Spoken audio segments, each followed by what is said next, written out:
ದರ್ಶನ್ ಜಾಮೀನು ಅರ್ಜಿಯ ಭವಿಷ್ಯದ ವಿಚಾರಕ್ಕೆ ಸಂಬಂಧಪಟ್ಟಂತೆ ಅಪ್ಡೇಟ್ಸ್ ಅನ್ನ ಕೊಡ್ತಾ ಇದ್ವಿ. ದರ್ಶನ್ ಪರ ಹಿರಿಯ ವಕೀಲರಾದಂತಹ ಸಿ.ವಿ. ನಾಗೇಶ್ ಅವರು ವಾದ ಮಾಡಿದ್ರು. ಜೊತೆಗೆ ದರ್ಶನ್ಗೆ ಸರ್ಜರಿಯ ದಿನಾಂಕ ಫಿಕ್ಸ್ ಆಗಿದೆ. ಅದು ಡಿಸೆಂಬರ್ 11. ಮಧ್ಯಂತರ ಜಾಮೀನು ಅಂತ್ಯ ಆಗುವಂತಹ ದಿನ. ಇದನ್ನ ಬಹಳ ನೋಟ್ ಮಾಡ್ಕೊಳ್ಬೇಕಾಗತ್ತೆ ನಾವು. ಯಾಕಂದ್ರೆ 6 ವಾರಗಳ ಮಧ್ಯಂತರ ಜಾಮೀನು ಕೊಡ್ಲಾಗಿತ್ತು. ಅದು ಕೊಟ್ಟದ್ದೇ ಸರ್ಜರಿಗೋಸ್ಕರ. ಆದ್ರೆ ಸರ್ಜರಿಯ ದಿನಾಂಕ ನಿಗದಿಯಾದದ್ದು ಆ ಒಂದು ಬೇಲ್ ಅಂತ್ಯ ಆಗುವಂತಹ ದಿನ, ಅದು ಡಿಸೆಂಬರ್ 11.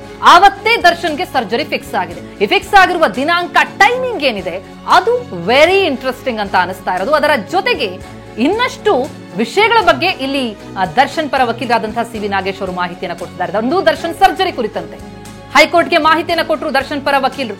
ನಾವೆಲ್ಲೂ ಕೂಡ ನಿಯಮವನ್ನ ಉಲ್ಲಂಘನೆ ಮಾಡಿಲ್ಲ.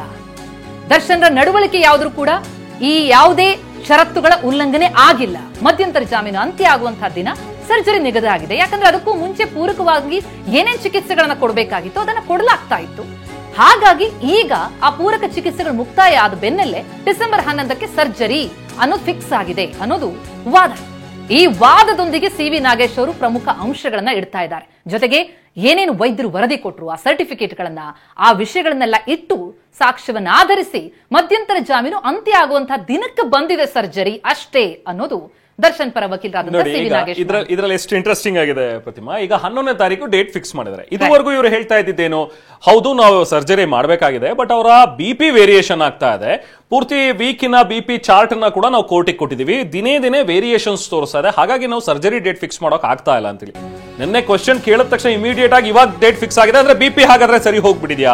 ಸೊ ಇದು ಕೂಡ ಪ್ರಶ್ನೆ ಕಾಡುತ್ತಲ್ವಾ. SPP ಅವರು ಹೇಳಿದ್ರು 2.5 ರೂಪಾಯಿ ಒಂದು ಮಾತ್ರೆ ತಗೊಂಡ್ರೆ BP ಸರಿಯಾಗತ್ತಪ್ಪ, ನಾರ್ಮಲ್ ಆಗುತ್ತೆ, ಅದಕ್ಕೋಸ್ಕರ ಇಷ್ಟೊಂದು ದಿನ ಬೇಕಾ ನಿಮ್ಗೆ ಅಂತಾನು ಕೂಡ ಅವ್ರು ಪ್ರಶ್ನೆ ಮಾಡಿದ್ರು. ಇನ್ನು ತನಿಖಾಧಿಕಾರಿಗೆ ಅನುಕೂಲವಾಗುವಂತೆ ವೈದ್ಯರ ವರದಿಯನ್ನಷ್ಟೇ ಮಾಡ್ಕೊಂಡಿದ್ದಾರೆ ಇವರು ಅನ್ನುವಂಥದ್ದು. ಅಂದ್ರೆ ಇದು ಕೂಡ ಪ್ಲಾಂಟೆಡ್ ಆಗಿದೆ ಅನ್ನುವಂಥದ್ದನ್ನ ಈಗ ಸಿ.ವಿ. ನಾಗೇಶ್ ಅವರು ಮಾತಾಡ್ತಾ ಇದ್ದಾರೆ. ನೋಡಿ, ದರ್ಶನ್ ಪರ ಹಿರಿಯ ವಕೀಲರಾಗಿರುವಂತಹ ಸಿ.ವಿ. ನಾಗೇಶ್ ಅವರು ಹೇಳ್ತಾ ಇರುವಂತದ್ದು ಕೆಲವೊಂದಷ್ಟು ಸಾಕ್ಷ್ಯಗಳನ್ನ ಪ್ಲಾಂಟ್ ಮಾಡಿದ್ದಾರೆ.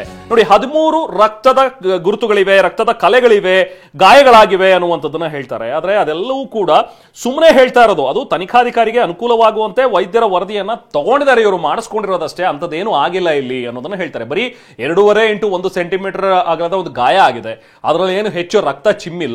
ಆ ರಕ್ತ 14 ಜನ ಆರೋಪಿಗಳ ಬಟ್ಟೆ ಮೇಲೆ ಬಿದ್ದಿದೆ ಅನ್ನುವಂಥದ್ದು ಶುದ್ಧ ಸುಳ್ಳಾಗುತ್ತೆ. ಅದು ಹೇಗೆ ಸಾಧ್ಯ ಆಗುತ್ತೆ ಅನ್ನುವಂಥದ್ದನ್ನ ಕೂಡ ಸಿ.ವಿ. ನಾಗೇಶ್ ಅವರು ಹೇಳಿದ್ರು. ಜೊತೆಗೆ ಅವ್ರ ಮೈ ಮೇಲೆ ಗಮನಿಸ್ತಾ ಹೋದ್ರೆ ಕೇವಲ ಬಾಸುಂಡೆ ತರದ ಗಾಯಗಳಿವೆ ಬಿಟ್ರೆ ರಕ್ತ ಚಿಮ್ಮೋದಕ್ಕೆ ಸಾಧ್ಯ ಇಲ್ವಲ್ಲ ಬಾಸುಂಡೆಯಿಂದ ಅನ್ನುವಂಥದ್ದನ್ನ ಕೂಡ ನಾಗೇಶ್ ಅವರು ತಮ್ಮ ವಾದದಲ್ಲಿ ತಿಳಿಸ್ತಾರೆ. ಸೊ ಎಸ್, ಈಗ 11ನೇ ತಾರೀಕು ಡೇಟ್ ಫಿಕ್ಸ್ ಆಗಿದೆ. ನೋಡಿ, ನೀವಾಗ್ಲೇ ಹೇಳ್ತಾ ಇದ್ರಿ ಪ್ರತಿಮಾ, ಅವ್ರು ನಡೆಯೋದುವಾಗ್ಲೂ ಕೂಡ ಯಾವಾಗ ಕ್ಯಾಮ್ರಾ ಕಣ್ಣಿಗೆ ಕಾಣಿಸ್ತಾ ಇದ್ರು ಅವಾಗ ಎಲ್ಲವೂ ಕೂಡ ಅವರು ತುಂಬಾ ಬೆನ್ನು ಹಿಡ್ಕೊಂಡು ವಿಪರೀತ ನೋವಿದೆ, ತನಗೆ ನಡೆಯೋದಕ್ಕೆ ಆಗ್ತಾ ಇಲ್ಲ ಅನ್ನೋ ರೀತಿಯಲ್ಲೇ ದರ್ಶನ್ ಕಾಣಿಸ್ತಾ ಇದ್ದಿತ್ತು. ಸೊ ಎಲ್ಲರೂ ಅನ್ಕೊಂಡ್ರು ಹೌದು ಪಾಪ ಆಗಿದೆ, ಸಮಸ್ಯೆ ಇರಬಹುದು, ಏನೋ ತೊಂದರೆ ಆಗಿದೆ, ಅವರಿಗೆ ಆಪರೇಷನ್ ಬೇಕಾಗುತ್ತೆ ಅಂತ ಹೇಳಿ. ಬಟ್ ಅದಕ್ಕೋಸ್ಕರ ತಗೊಂಡಂತಹ ಟೈಮ್ ಇದೆಯಲ್ಲ, ಆಮೇಲೆ ಈಗ ಫಿಕ್ಸ್ ಆಗಿರುವಂತಹ ಒಂದು ದಿನ ಜೂನ್ 11ನೇ ತಾರೀಕು ಸಾಕ್ಷಿಗಳು ಸ್ಥಳದಲ್ಲಿ ಇದ್ರೂ ಕೂಡ ಅವರ ಹೇಳಿಕೆಗಳನ್ನ ಪಡೆಯೋದ್ರಲ್ಲಿ ವಿಳಂಬ ಆಗಿದೆ ಅನ್ನುವಂಥದ್ದನ್ನ ಕೂಡ ಈಗ ವಾದಿಸ್ತಾ ಇದ್ದಾರೆ. ಎಸ್, ಅಂದ್ರೆ ಇಲ್ಲಿ ಸಾಕ್ಷಿಗಳ ವಿಚಾರಕ್ಕೆ ಸಂಬಂಧಪಟ್ಟಂತೆ ಹಲವು ವಿವರಣೆಗಳನ್ನ ಅವ್ರು ಕೊಡ್ತಾ ಇರೋದು.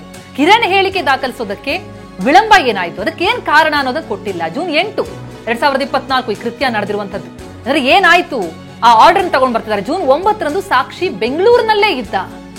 ಸಾಕ್ಷಿ ಬೆಂಗಳೂರಿನಲ್ಲೇ ಇದ್ರೂ ಕೂಡ ಆತನ ಹೇಳಿಕೆ ಯಾಕೆ ದಾಖಲಿಸಿಕೊಳ್ಳಿಲ್ಲ? ಮಲೆಮಹದೇಶ್ವರ ಬೆಟ್ಟದಿಂದ ಭಾನುವಾರ ಆತ ಮನೆಗೆ ಬಂದಿರ್ತಾನೆ. ಜೂನ್ 10ಕ್ಕೆ ಗೋಡಾನ್ಗೆ ಹೋಗಿದ್ದೆ ಅಂತ ಹೇಳಿ ಪುನೀತ್ ಹೇಳಿಕೆ ಕೂಡ ಇದೆ.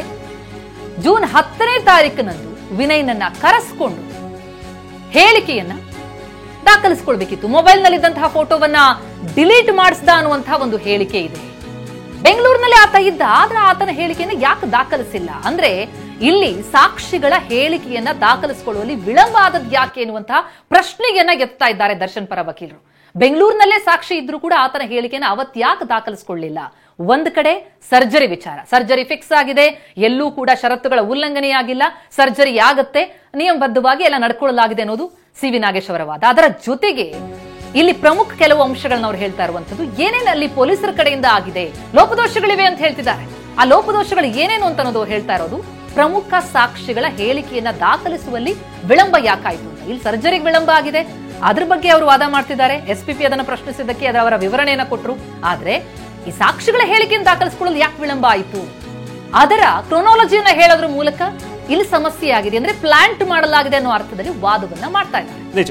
ಸಿ ವಿ ನಾಗೇಶ್ ಅವರ ಪಾಯಿಂಟ್ಸ್ ಅಲ್ಲಿ ಅವ್ರು ಹಾಕ್ತಾ ಇರುವಂತಹ ಒಂದು ಲೋ ಪಾಯಿಂಟ್ಗಳು ಜೊತೆಗೆ ಆ ಸ್ಮಾರ್ಟ್ನೆಸ್ ಎಲ್ಲಿ ಅನ್ಸುತ್ತೆ ಅಂತ ಹೇಳಿದ್ರೆ ಪ್ರತಿಮಾ ನೋಡಿ, ಇದುವರೆಗೂ ಡೇಟ್ ಕೇಳ್ತಾ ಇದ್ರು, ಯಾಕೆ ಮಾಡ್ತಾ ಇಲ್ಲ ಅನ್ನೋದು ಅದನ್ನ ತುಂಬಾ ಈಸಿಯಾಗಿ ಎಸ್ ಅಫ್ಕೋರ್ಸ್ ಡೇಟ್ ಫಿಕ್ಸ್ ಆಗಿದೆ, 11ನೇ ತಾರೀಕು ಸರ್ಜರಿಗೆ ಡೇಟ್ ಫಿಕ್ಸ್ ಮಾಡಿದ್ದಾರೆ ಡಾಕ್ಟರ್ ಅಂತ ಹೇಳಿ ಅದಕ್ಕೆ ಪೂರಕವಾದಂತಹ ಕೆಲವೊಂದು ಟೆಸ್ಟ್ಗಳಾಗ್ತಾ ಇವೆ, ಚಿಕಿತ್ಸೆಗಳಾಗ್ತಾ ಇವೆ ಅಂತ ಹೇಳಿ ಮುಂದಕ್ಕೆ ಹೋಗಿದ್ದಾರೆ ಅವರು ತಮ್ಮ ವಾದದಲ್ಲಿ. ಅಂದ್ರೆ ಈಗಲೂ ಕೂಡ ಅವರು ಸ್ಟ್ರೆಸ್ ಮಾಡ್ತಾ ಇರುವಂತದ್ದು ಮೆರಿಟ್ ಆಧಾರದ ಮೇಲೆ ರೆಗ್ಯುಲರ್ ಬೇಲ್ ತಗೋಬೇಕು ಅಂತಾನೆ.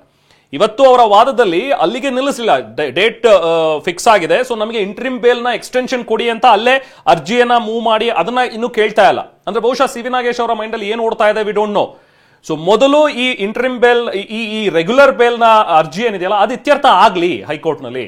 ಅಕಸ್ಮಾತ್ ಅದು ಇತ್ಯರ್ಥ ಅದಕ್ಕೆ ಏನಾಗುತ್ತೆ ನೋಡೋಣ, ಜಜ್ಮೆಂಟ್ ಕೊಡ್ತಾರೋ ಕೊಡಲ್ವೋ ಒಂದು ಡಿಸಿಷನ್ ಬಂದ ನಂತರ, ಹೇಗೂ ನಾವು ಹೇಳಿದೀವಿ ಈಗ 11ನೇ ತಾರೀಕು ಸರ್ಜರಿ ಇದೆ ಅಂತ ಹೇಳಿ, ಸೊ ಆಗ ಎಕ್ಸ್ಟೆನ್ಷನ್ಗೆ ಮತ್ತೆ ಅರ್ಜಿಯನ್ನು ಹಾಕೋಬಹುದು. ಸೊ ಅಲ್ಲಿವರೆಗೂ ಕೂಡ ಈ ರೆಗ್ಯುಲರ್ ಬೇಲ್ ಏನಿದೆ, ಮೆರಿಟ್ ಆಧಾರದ ಮೇಲೆ ಏನ್ ಬೇಲ್ ಕೇಳ್ತಾ ಇದ್ರಲ್ಲ ಅದರಲ್ಲೇ ವಾದವನ್ನ ಕಂಟಿನ್ಯೂ ಮಾಡ್ತಾ ಇದ್ದಾರೆ ನಾಗೇಶ್ ಅವರು. ಸೊ ಅದಕ್ಕೋಸ್ಕರನೇ ಮತ್ತೆ ಪದೇ ಹೇಳ್ತಾ ಇರೋದು, ನೀವೇನ್ ಸಾಕ್ಷ್ಯಗಳನ್ನ ತಗೊಂಡ್ ಬಂದು ಮುಂದೆ ಇಟ್ಟಿದ್ದೀರಿ, ಆ ಸಾಕ್ಷ್ಯಗಳು ಕೆಲವೊಂದಷ್ಟು ಪ್ಲಾಂಟೆಡ್ ಆಗಿವೆ, ಕೆಲವೊಂದಷ್ಟನ್ನ ಡಿಲೇ ಮಾಡಿದಿರಿ. ಸೊ ಅವ್ರು ಮೊನ್ನೆನೂ ಕೂಡ ತಮ್ಮ ವಾದದಲ್ಲಿ ಹೇಳಿದ್ರಿ, ಹೀಗೆ ತನಿಖಾಧಿಕಾರಿ ಮಾಡಿರುವಂತಹ ಒಂದು ತಪ್ಪಿನಿಂದಾಗಿ ಒಬ್ಬ ಆರೋಪಿ ಅಥವಾ ಒಬ್ಬ ಅಮಾಯಕನಿಗೆ ಶಿಕ್ಷೆ ಆಗಬಾರದು, ಅದನ್ನು ಸುಪ್ರೀಂ ಕೋರ್ಟ್ ಕೂಡ ಹೇಳುತ್ತೆ ಅನ್ನುವಂಥದ್ದನ್ನ ನಾಗೇಶ್ ಅವರು ಹೇಳಿದ್ರು. ದರ್ಶನ್ ಪರ ವಾದವನ್ನು ಮಂಡಿಸ್ತಾ ಇರುವಂತಹ ಸಿ ವಿ ನಾಗೇಶ್ ಅವರು ನೋಡಿ, ಆದ್ರೆ ಊಟ ತಿಂದ ಅಂತ ಹೇಳಿಕೆ ಇಲ್ಲ. ಜೂನ್ 8ನೇ ತಾರೀಕು 2024 ರೇಣುಕಾ ಸ್ವಾಮಿಯನ್ನ ಅಲ್ಲಿಗೆ ಕರ್ಕೊಂಡು ಬಂದಿದ್ರು. ಮತ್ತೆ ನೀವು ಹೇಳ್ದಂಗೆ ಕ್ರೊನಾಲಜಿಗೆ ಹೋಗ್ತಾ ಇದ್ರೆ, ಸೊ ಏನಾಯ್ತು ಅವತ್ತು ಅಂತ ನೋಡಿ, ಮಧ್ಯಾಹ್ನ 11:30 ಆತ ಊಟ ಮಾಡಿದ್ದ ಅವನನ್ನು ಕರ್ಕೊಂಡು ಬಂದಾಗ. ಸೊ ಹೀಗಾಗಿ ಆರೋಪ ಪಟ್ಟಿಯನ್ನ ಒಪ್ಪೋದಕ್ಕೆ ಸಾಧ್ಯ ಇಲ್ಲ ಅನ್ನುವಂಥದ್ದನ್ನ ಹೇಳ್ತಾ ಇದ್ದಾರೆ. ನೀವು ಚಾರ್ಜ್ ಶೀಟ್ ಅಲ್ಲಿ ಹಾಕಿರುವಂತಹ ವಿಚಾರಗಳು ಯಾಕೆ ನಂಬೋಕ್ಕಾಗಲ್ಲ ಅಂತ ಹೇಳಿ. ಸೊ ಅದ್ರ ಬಗ್ಗೆನೂ ಕೂಡ ಈಗ ಸಿ ವಿ ನಾಗೇಶ್ ಅವರು ವಾದ ಮಂಡಿಸ್ತಾ ಇದ್ದಾರೆ. ನೋಡಿ, ಹೊಡೆದ ನಂತರ ಊಟ ತಂದ್ರು ಅನ್ನುವಂಥ ಒಂದು ಹೇಳಿಕೆಯನ್ನ ಕೊಟ್ಟಿದ್ದಾರೆ, ಆದ್ರೆ ಆತ ಊಟ ತಿಂದ ಅಂತ ಹೇಳಿ ಹೇಳೋದಕ್ಕೆ ಯಾವುದೇ ಹೇಳಿಕೆಯನ್ನ ನೀವು ದಾಖಲು ಮಾಡಿಲ್ಲ.